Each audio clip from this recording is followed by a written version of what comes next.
إذا كنت تعتقد أو تعلم أنك أصبت بفيروس كوفيد-19 فيمكنك أن تخالط الآخرين بعد 10 أيام منذ ظهور الأعراض لأول مرة، وبعد 24 ساعة بدون حمى وبدون تناول دواء خافض للحرارة، وبعد تحسن الأعراض الأخرى.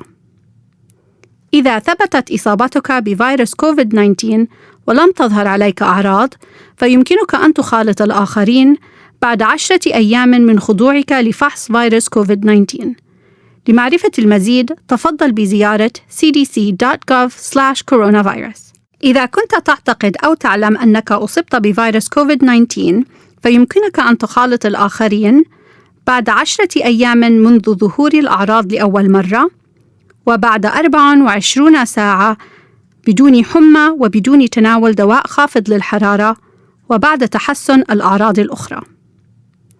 إذا ثبتت إصابتك بفيروس كوفيد-19 ولم تظهر عليك أعراض، فيمكنك أن تخالط الآخرين بعد 10 أيام من خضوعك لفحص فيروس كوفيد-19. لمعرفة المزيد تفضل بزيارة cdc.gov/coronavirus. يساعد الحفاظ على مسافة بينك وبين الآخرين في تقليل انتشار فيروس كوفيد-19. ابقى على بعد 2 أو 6 أقدام على الأقل من الآخرين. داخل منزلك عندما يكون شخص ما مصاباً بفيروس كوفيد-19 أو تعتقد أنه مصاباً به. وخارج منزلك في الأماكن الداخلية أو الخارجية عندما تخالط أشخاصاً لا يعيشون في منزلك.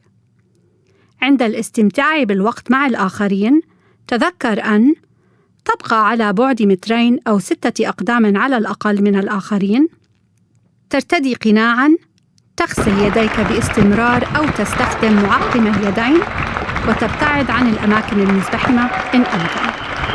لمعرفة المزيد تفضل بزيارة cdc.gov/coronavirus.